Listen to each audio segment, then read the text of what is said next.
If you've got a question, the voices of resin are here. Oh, PlastChicks. PlastChicks is an SPE-sponsored podcast. Hey, Lynzie, how are you? You know, I'm just doing wonderful. It's sunny. Well, it's sunny for the minute, and it's May, and the birds are chirping, the flowers are blooming. Feel good. And has your youngest blamed me for any of his shenanigans yet today?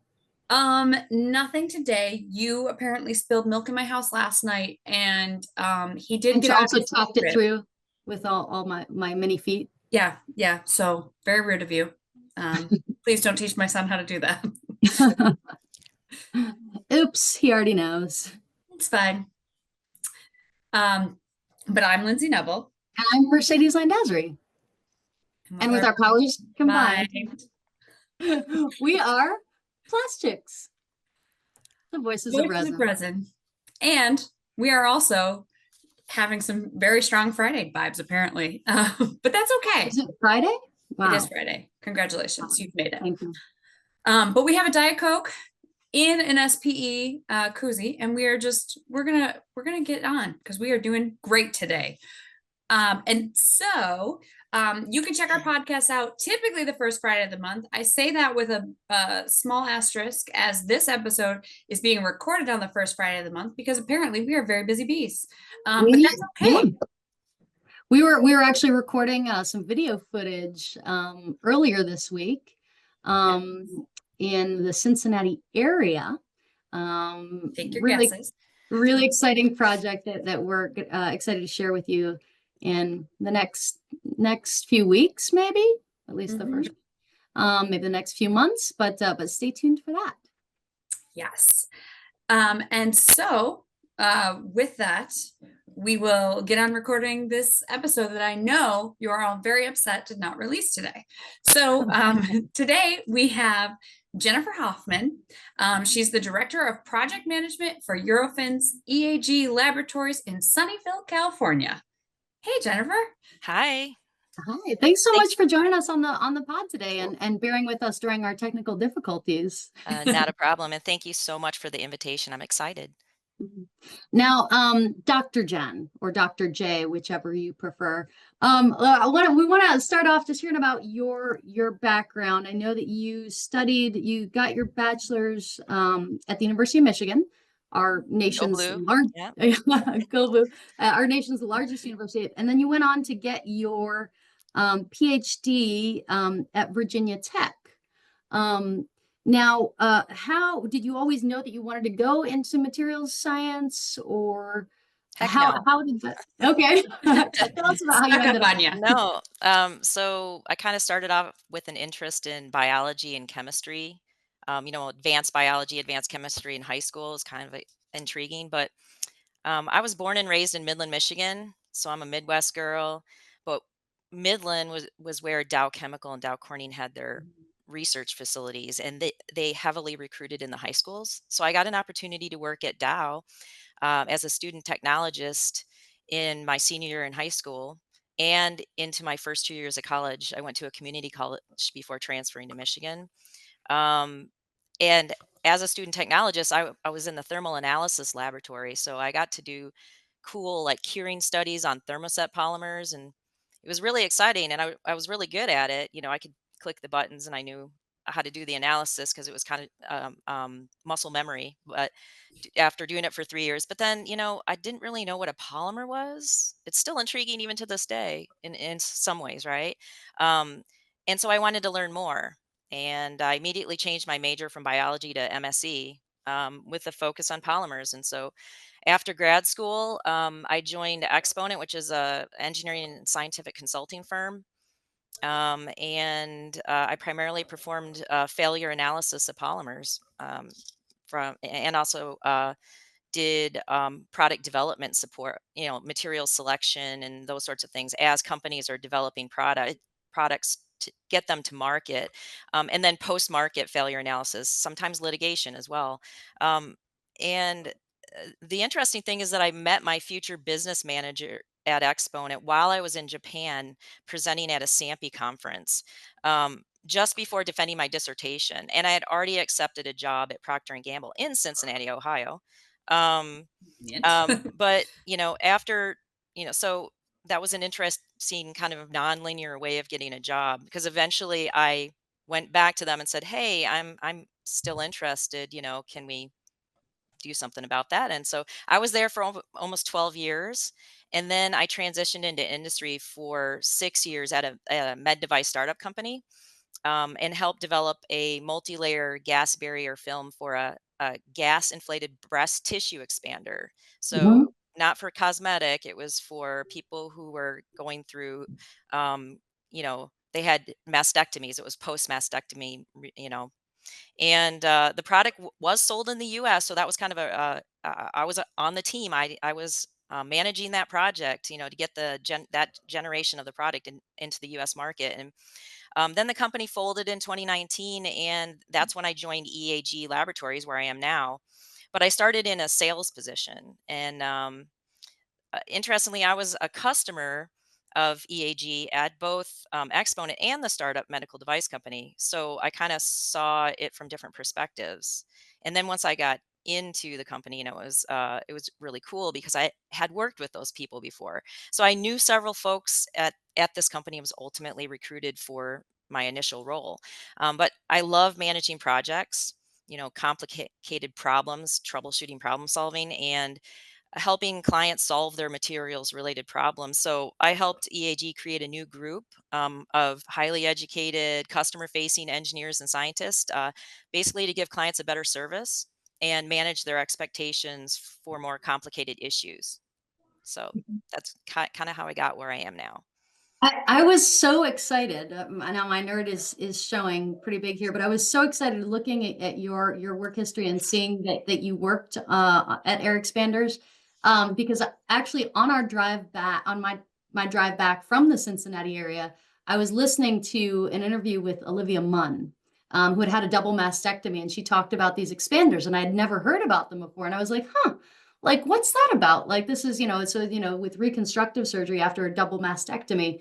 And it was like, oh my gosh, I just learned about these the other day, and you actually worked on them. That's Yeah, it was amazing. pretty exciting. And I got to meet some of the women who were in the clinical trial, and also early kind of early users, I guess, of the product. And they were our biggest proponents to kind of sell the products into hospitals and get them kind of more visibility. But unfortunately, the company they fold for many different reasons, and hindsight's 2020, and there's so many different things. But it was a really cool experience. It was a really great thing that we were doing. So Yeah. Yeah, I was so excited about that. But small world. yeah. Yeah, and I think it's hard in this industry sometimes to like, when people ask you what you do, it's hard to kind of point to tangible things. Like sometimes, if you're in the brand owners or whatever, it's hard to point to tangible things and be like, you're like, I work on this material. And they're like, great. I don't care. Yeah. Um, but to have something that actually like women have used, benefited, and like are thriving because of, like, that's such a good win. I love Yeah. it. Yeah. Absolutely. And just such a futuristic application too. Like who would have Mhm. thought, like, 30 years ago that we'd be using these materials in this way. It's absolutely amazing. So exciting. Polymers are everywhere, and they're necessary. Mhm. And they're the best. Let's be Absolutely. honest. Yeah.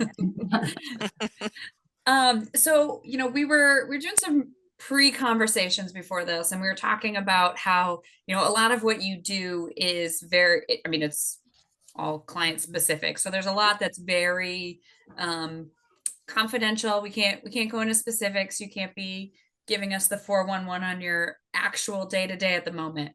But can you, like, if you're at a dinner party and someone says like, what do you do? What's your go-to conversation without getting you in trouble with your job? Well, I tell people that I meet that we're a group of technical therapists. I mean, basically, we're solving Ooh, problems. So it's like a counselor or a marriage therapist. They're very specific problems, right? Ours are technical problems, right? And great so we answer. listen to their concerns. and we help them solve their problems. Like so, issues that might come up are like plastics that are cracking, delamination of multi-layer films, like food packaging, discoloration, all kinds of different types of failures that you might see in plastic related materials. So basically I just say, we're technical therapists. We kind of hold the client's hand, so to speak. We don't actually hold their hand, but and different clients have different needs. So some are really technical and we can get in the weeds with them and they get excited, get nerdy, right? Like we are. Love those. And you're just like you're in your zone. And then you have to kind of step back and more the 10,000 foot approach with like if your client is or the client contact is like the CEO of a company, Mhm. or maybe they're a quality engineer and they're really just thinking about they have a different way of thinking about the problem that they have at their company. So we just have to kind of put ourselves in their shoes. And if they're feeling the pain, we feel it with them. If it's urgent for us. And we basically have a bunch of tools in our toolkit to solve these problems. So the full alphabet soup, if you've gone to our website, you see that there's all of these acronyms for, like thermal analysis, TGA, TMA, DSE, DMA. And then we have like XRD, XRF, like all of the alphabet soup, right? And so we can actually look at composition, we can look at morphology, topology, topography, all types of materials, multi-layer stack ups. It can be inorganic or organic, atomic level to bulk properties, you know, parts per trillion to weight percent concentrations. We can do a qualitative and quantitative assessment of what's in your material and maybe what's different about one lot versus another. So one's failing and one's not. So we do a lot of comparative testing and try to like troubleshoot problems. So that's kind of how I describe it without giving examples or specifics of any projects. I love it. I'm picturing like, a process engineer like laying on a couch and saying, Dr. Jen, I'm just feeling really insecure about that this part keeps failing. Like, I don't know what to do. I say, don't worry, breathe. You're fine. We'll help you. It's all I good. have techniques for this. Yes, I do.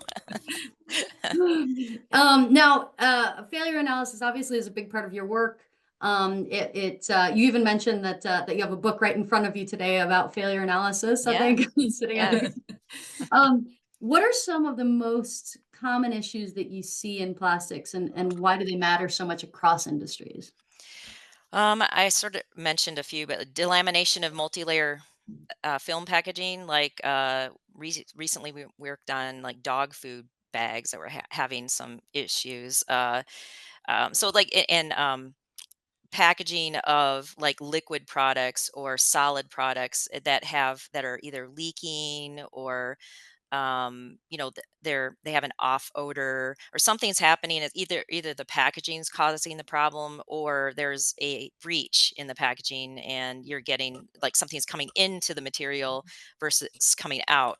All kinds of different things like that. Cracking of molded and extruded plastics is very common. I deal a lot with that. Environmental stress cracking is one of the major failure modes that we see with I believe that. thermoplastics, especially amorphous plastics like polycarbonate, PCABS. Those are commonly used for handheld devices like housings. So we're touching them with our Grubby fingers. lotion, sunscreens. Like they're exposed to all kinds of chemicals, right? Those are So my favorite because if something breaks in my house, I immediately text it to Mercedes and our other friend Laura, and I'm like, "Look at this! Look what happened here! save it and I'll Look at analyze this it failure." and I'll like put a little blog on it or something like that. It would be Yes. really fun. So Oh, keep your failed stuff. We might do some with it later. great. We also get like melt processing issues. So when you're like injection molding plastics that are moisture sensitive and you don't dry it properly, you can get hydrolysis, molecular degradation. So we have techniques to look at that. Discoloration of medical devices after they've Ooh, gone through sterilization and aging. So what's the yellowing? Why is it yellowing? Is that a bad thing? Especially if it's an implantable device, right? And then and that can be during verification and validation. So they haven't gone to market yet with it. They're just earlier stages. So it's a good time to catch it if you're going to have an issue like that. Maybe the company is, sourcing a well, okay. Let's say they're sourcing a plastic material from a supplier and they're doing the injection molding in house, but then the supplier says, we're going out of business. You're going to need to find another source. And they're like, this works so well. It's perfect. How do we find an equivalent material? So they come to us and say, can you reverse engineer or deformulate this material? And so we ask them, what's the application? So that we can figure out what level of deformulation do we need. We don't need to go all the way down to like the stabilizer level to the parts per million, but maybe just what's the basic polymer and what are the key additives in it, like fillers, and what are its mechanical properties. Maybe that's all they need, and we can do that. So we give them the information they need to go to a compounder, or and say, here's a recipe, or at least here's enough information. Can you make me something, or find a commercially available material that's comparable. So then they do, it's their due diligence to test it and screen it. So that's one thing. And then you ask the question, well, why does it matter? Well, a lot of these issues are yield loss during manufacturing, which is huge money, and also it slows down their getting their product into the market or out to their customers. There may be a delay. Lying down is another one where I don't mean lying down and taking a nap. I mean their manufacturing line is down, and the time is money. So then we know that we have to do things really fast. So we do expedite. And then unhappy customers, it's a potential loss of business. And then possible litigation can result. So those are the Mhm. kinds of things that that's the reason why it matters what we do, because we help them make business decisions, smart business decisions based on scientific data. Yeah. Oh man, I mean, Is that deep? that is deep. It's a good deep. Like, it's so nice to hear like the ways that other failures are occurring and what that means to people, because I think most people on like the engineering or like the material selection level get it. But I have been in a lot more situations than I care to admit where people have been like unconcerned with the material and like very short-sighted and like, well, this one's the cheapest one. Why wouldn't we use this? And it's like, Right. oh God, like for all the reasons, for so many reasons. So next time I'm just going to call you up and be like, can you give me an example of why we wouldn't use this? And you could just send Right. any generic picture of a failure. It's not that people are they're just not educated in that Hmm. area. So I think it's important for like mechanical engineers, people who design products, to actually take materials classes, or Yeah. maybe they're a class that structured for failure analysis, like not failure analysis, but or material selection. Even that, like why you would choose certain materials. There's Achilles heels. All plastics, all materials have Achilles heels, whether it's you know going above a certain temperature, whether it's certain chemicals, like some are resistant to one chemical, and another one is completely will dissolve in the same chemical, right? So it's like having an understanding and appreciation. It's almost like just an appreciation class on the weaknesses, or weaknesses of materials, and basically like how material selection is super important to designing a smart and reliable product. We So did at Penn State, and I don't know if they still teach the class or if it's still in the same form, but we did like a collaboration with the Cleveland Institute of Design, something like that. And they had their design students send over um, products that they had just designed with no input from like engineering. And it was our Mhm. job to like select materials and like give them feedback on the manufacturability and like the design of it. And it was such a good, like, feedback loop of like, okay, whoa, that came out of your brain. And they were like, whoa, why are you thinking about why can't I do this? And like as college students, that was such a good like real world example of things that go on because not everyone has that exposure so early on. that's a great experience, actually, to see different perspectives, right? Yeah.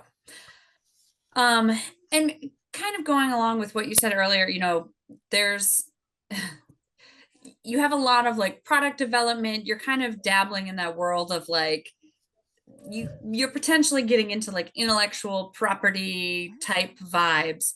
How do you balance what needs to be very technical and, with what can be very sensitive based off of legality of it all? Right.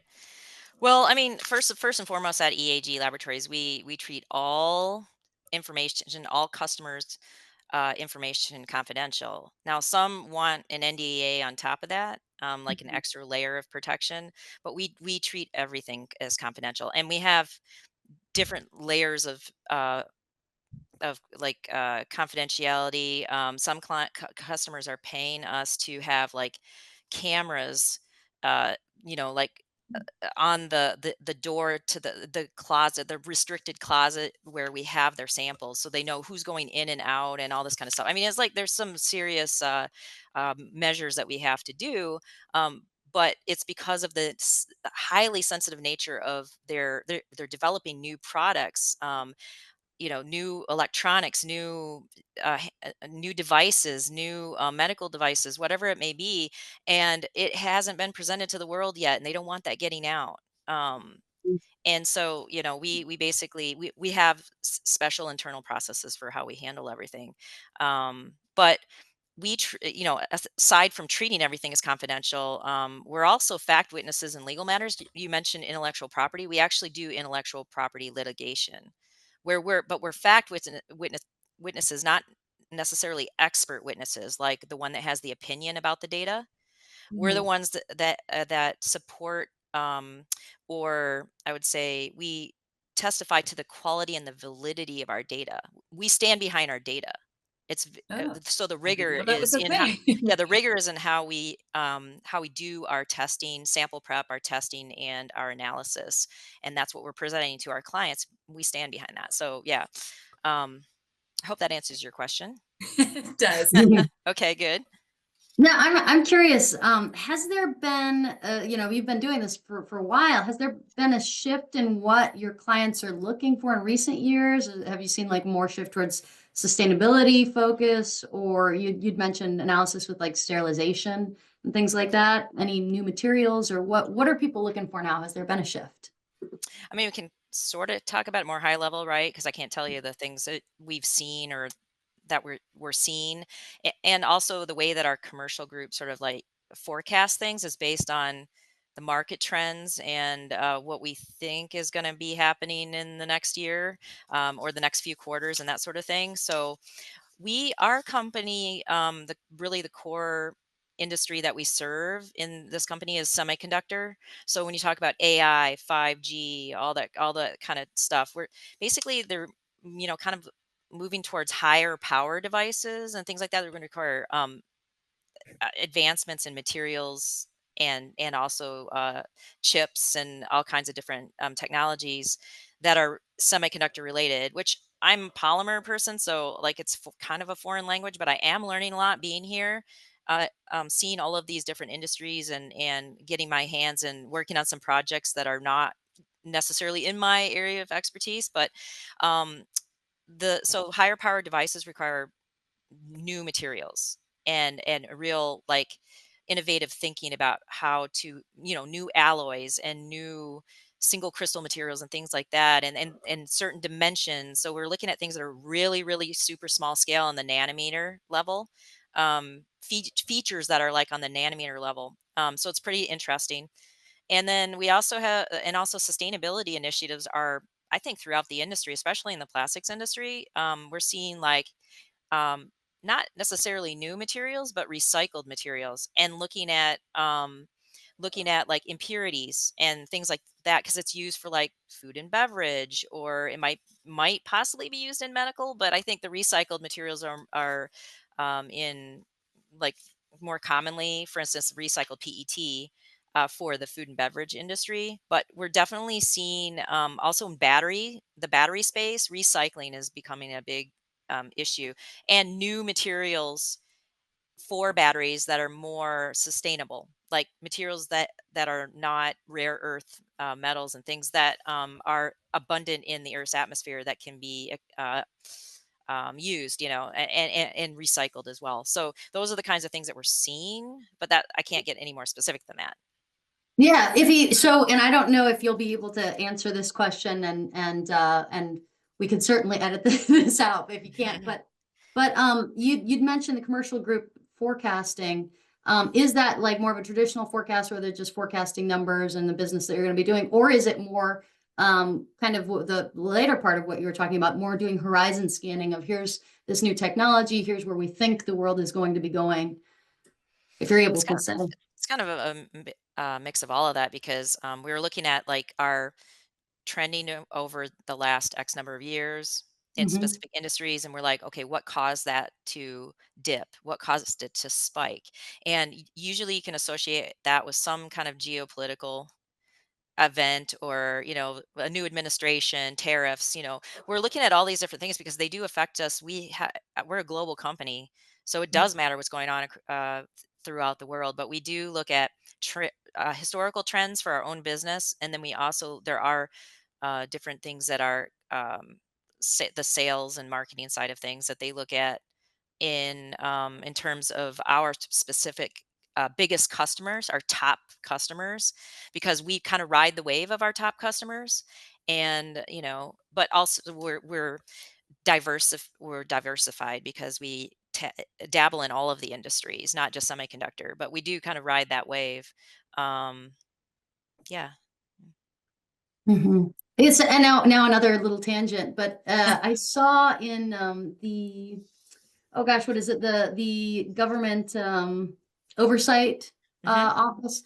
They in their horizon scanning report, they talked about the possibility of manufacturing semiconductor crystals in space. Hmm.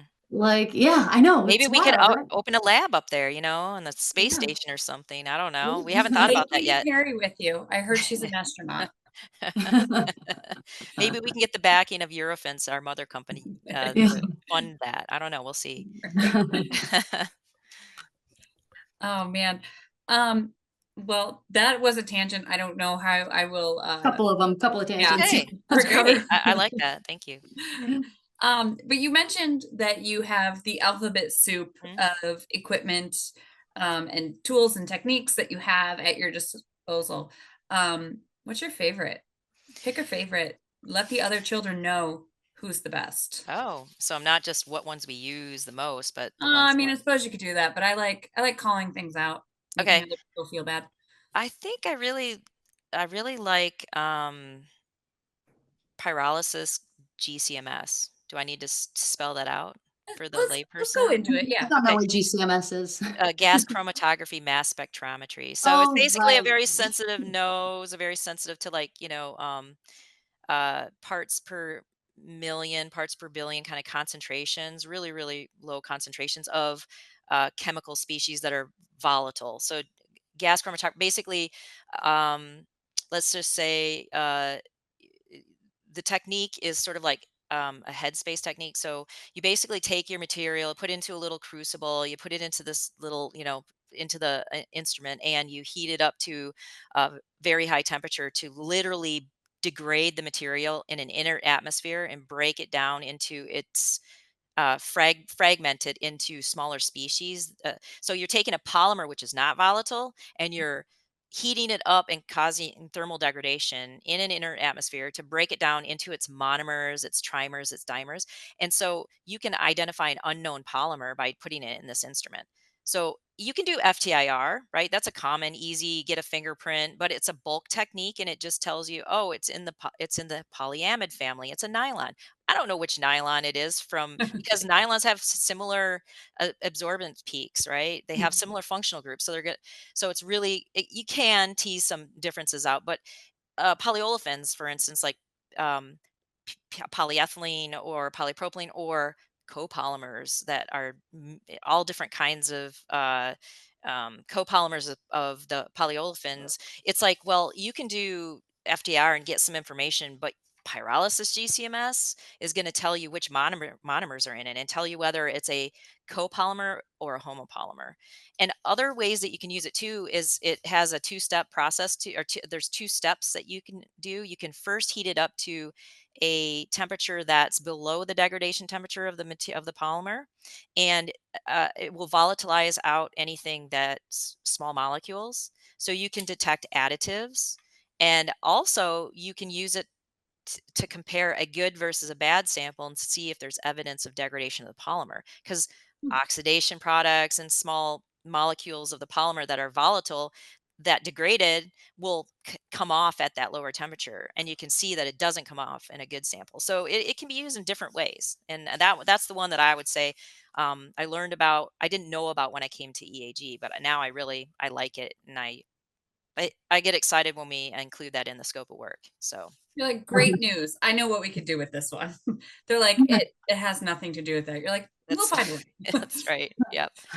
Well, we could learn a little bit more if we just did this. I But mean, I mean, just to like expand on that, generally speaking, we don't just do a single technique. When we're solving problems, we're doing uh, we're looking at multiple techniques that are complementary and some that are different that give you different types of information. Then you can tie the story together, because doing like DSC to get the glass transition temperature, the melting temperature, and the degree of crystallinity, you can't get that from an FTIR. But from the Mhm. FTIR, you can say, oh well, it's specified to be a fluoropolymer. Yep, based on the FTIR, it's a fluoropolymer. Okay, what else is it specified? It gives a glass transition temperature of this, and then we run and go, it doesn't have that glass transition temperature. It must be a different grade of material. It must be the wrong fluoropolymer. So we Mhm. have to use multiple techniques. You can't solve the problem generally with one.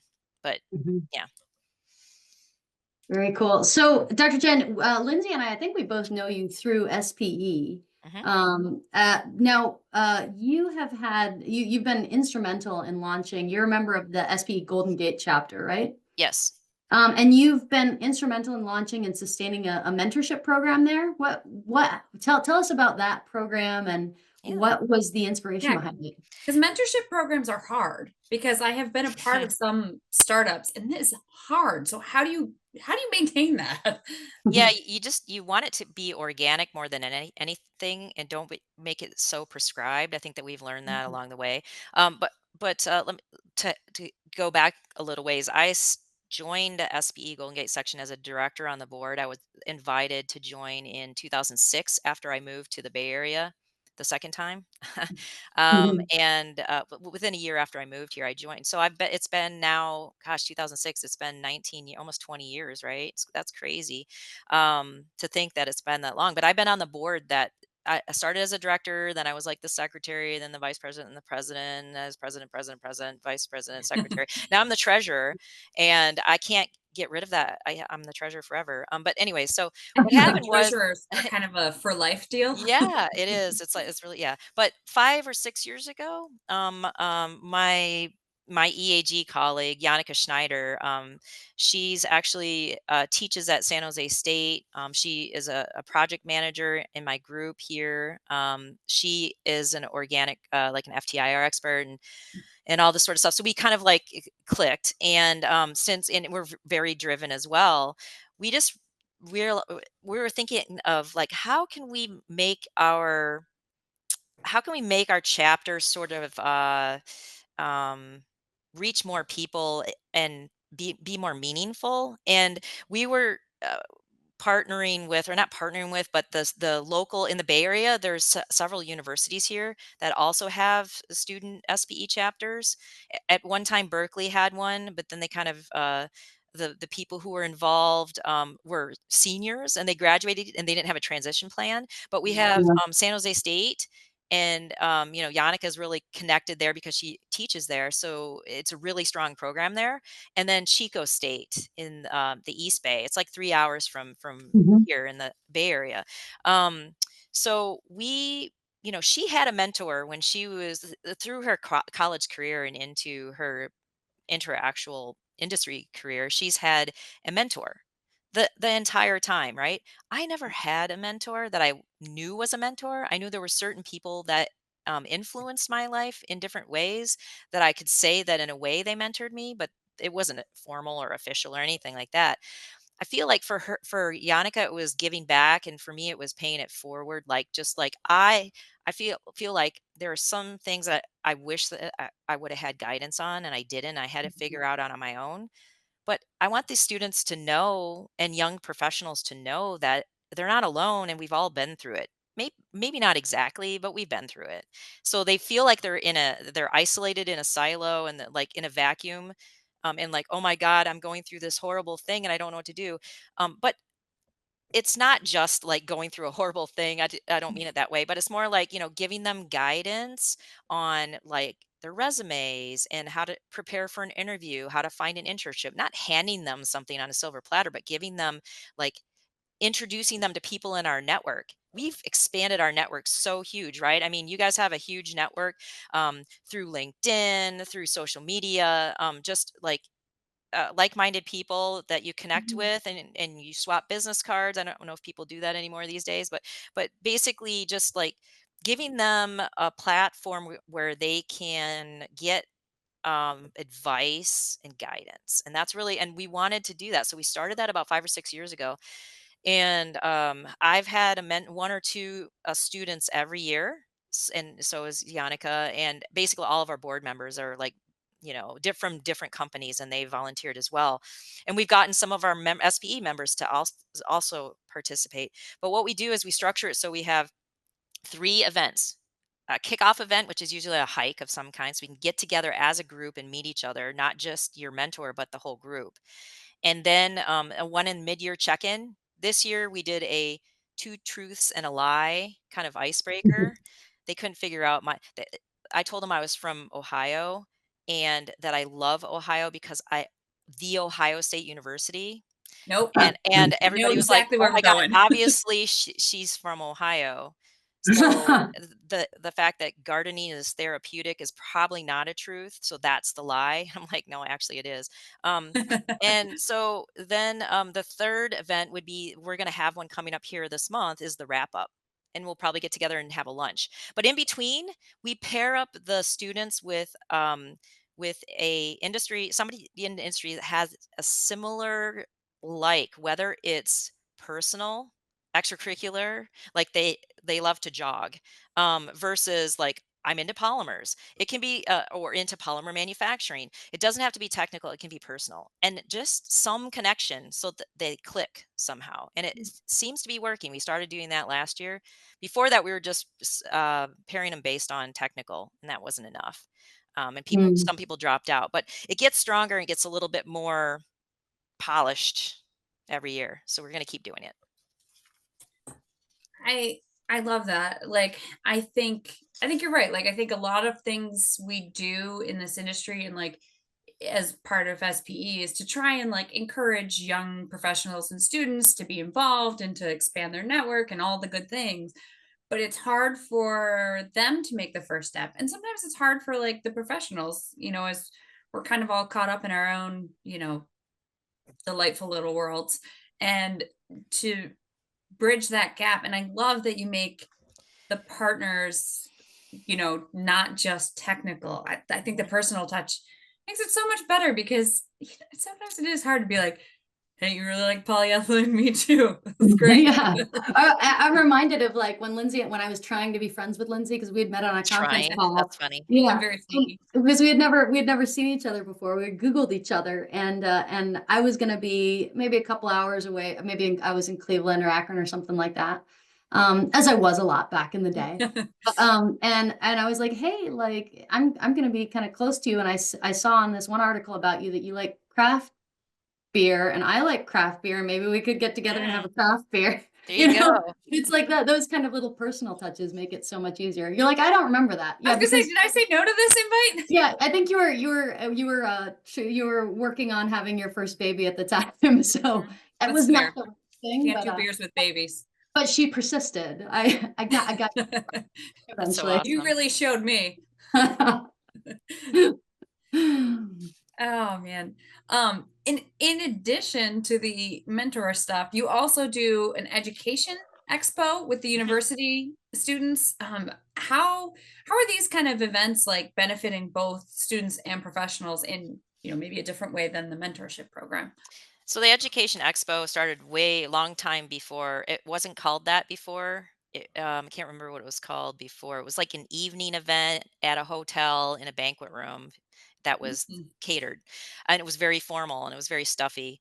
Um, but that's, it was just different, right? And Right. things have evolved over time, and we want to do things differently. So we've done all kinds of things, like revamp our website to make it less antiquated and more modern.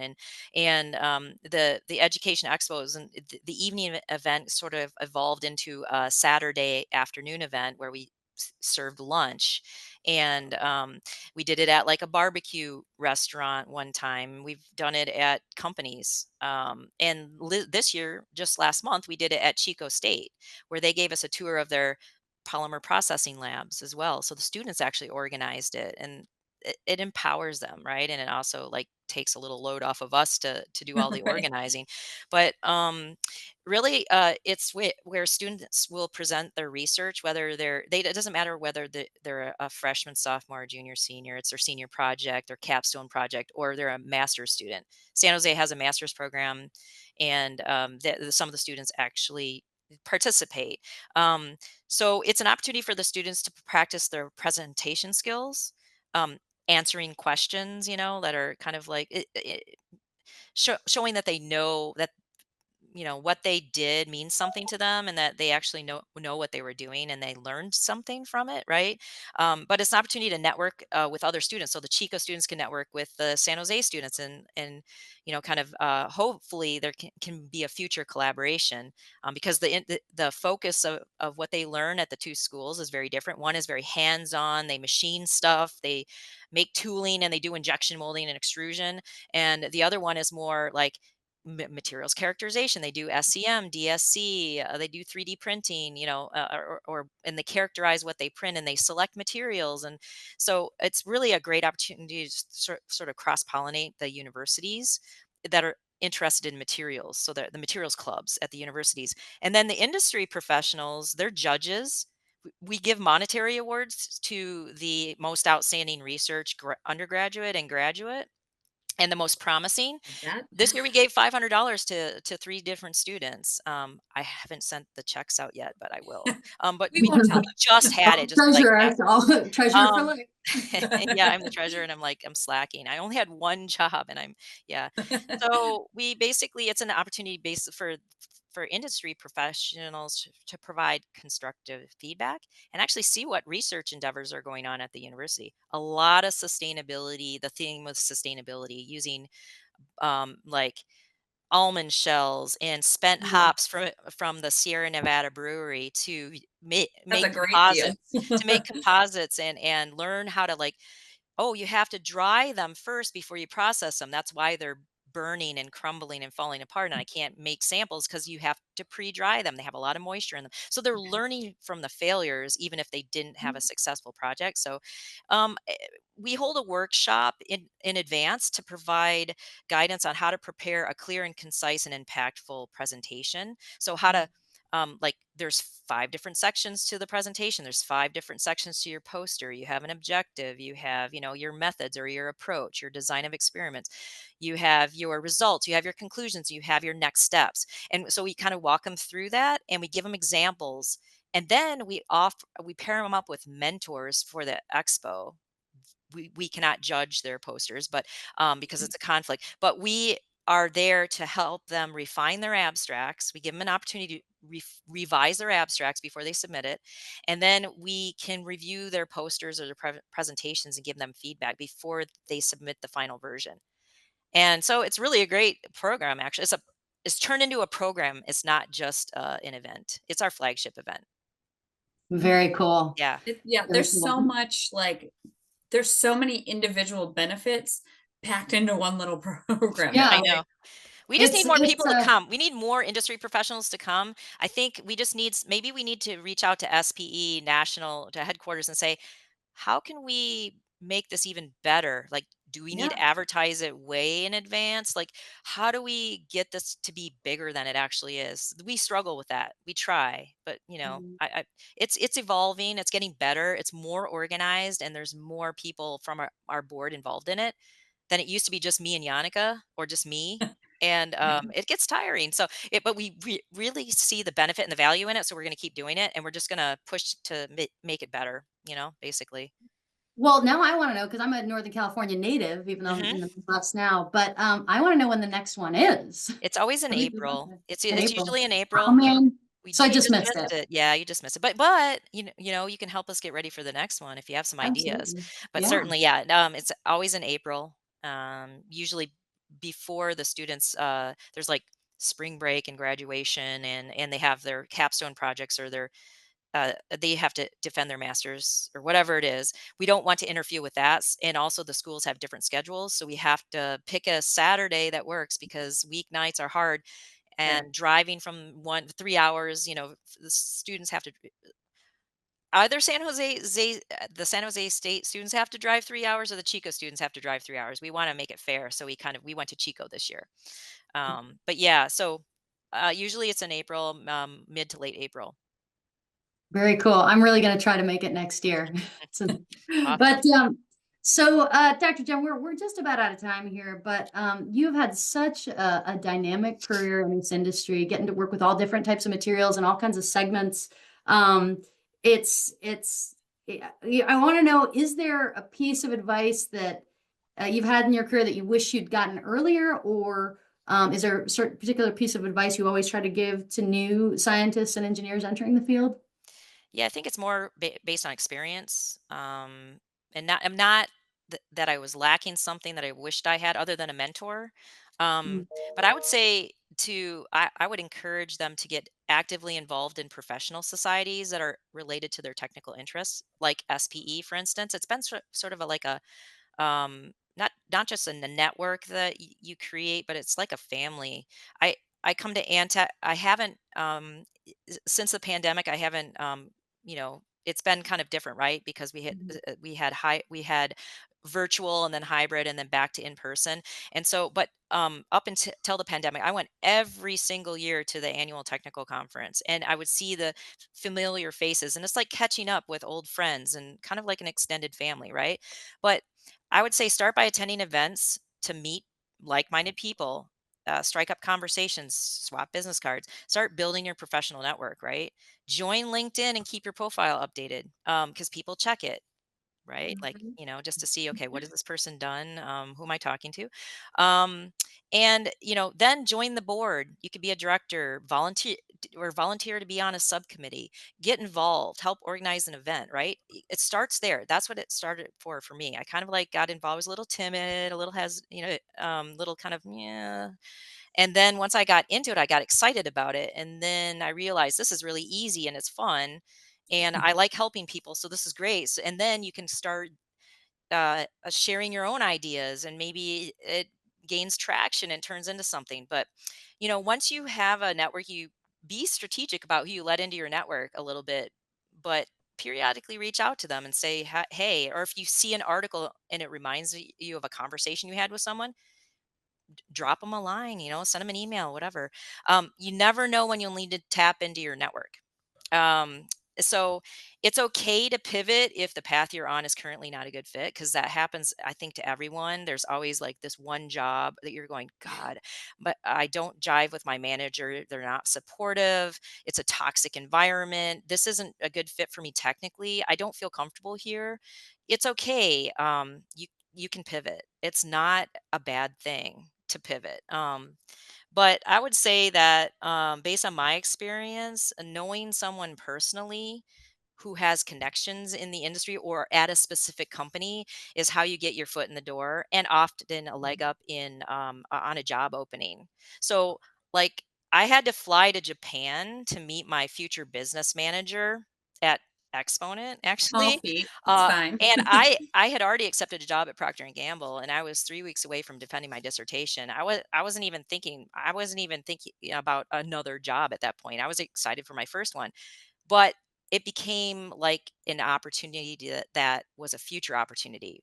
Once I Right. realized that wasn't a good fit for me at Procter and Gamble, I actually had a connection, a strong connection, and so the other thing too is, I performed a failure investigation for the startup medical device company, that Air Expanders that I worked at, Mhm. while I was a consultant at Exponent 2 years prior to joining their company, basically. So when I was an independent consultant for a brief period of time between jobs, I went into LinkedIn. I updated my LinkedIn, let people know I was available. They reached out to me because I connected with them on LinkedIn years before. They reached Mm. out to me and said, "We're having some issues similar to what you helped us with before. Can you please come assist us on a 6-week project?" And it turned into a full-time offer. And I was with them for almost 6 years as a Wow. director of their R&D group. And I moved up from like a manager to senior manager to director of R&D. And then separately in life in general, I had to move to California, or move from California to Virginia, right? Kind of a lateral move in my job at Exponent, to meet my husband, who was from California on business in Virginia. And then he brought me back to California. So I had to go to Virginia to know that I was meant to be in California. It was weird. But let's just say your path will be anything but linear, and that's okay and normal. But network, visibility, and never burn any bridges, because you never know when you're going to need the lifeline, basically. So that's my 2 cents, I would say. And I tell that to every student that I mentor. Such solid advice. Yeah. And I think sometimes students can't hear that enough. I think sometimes they say, okay, yeah, network, great. And kind of don't see the value, even just like within their own classmates, Mhm. or, they're knowing their professors or any of that. Like, I know I certainly didn't value it as much as I did once I got into industry, and I was like, oh, I'd like to be talking to people and keeping you in my network. Exactly. Exactly. And in your first job, you'll meet people that you work with closely, and they'll introduce you to people, or Mhm. you'll see a different perspective, but also your uh, let's say soft skills will shine, and you don't know what those are necessarily until you get into your job. And then people are like, "Oh, this person is the go-to for A, B, or C because they're really good at it." And then that affords you an opportunity to get promoted or move up and move into a different role that's better suited for you. It just kind of is organic. A lot of it's organic, and finding your next job or whatever, your career path is definitely like organic, a lot more organic than prescribed, for sure. Mhm. Yeah. Well said. Well, Dr. Jen Hoffman, thank you again so much for taking the time to join us on the podcast today. It's been a real pleasure. And I hope to see you in April, if not before then, Oh, I at definitely the before then, I exhibition. hope. But thank you so much for the opportunity. Much appreciated. This has been really fun. If you've got a question, the voices of resin I hear. Oh, PlastChicks. PlastChicks is an SPE sponsored podcast.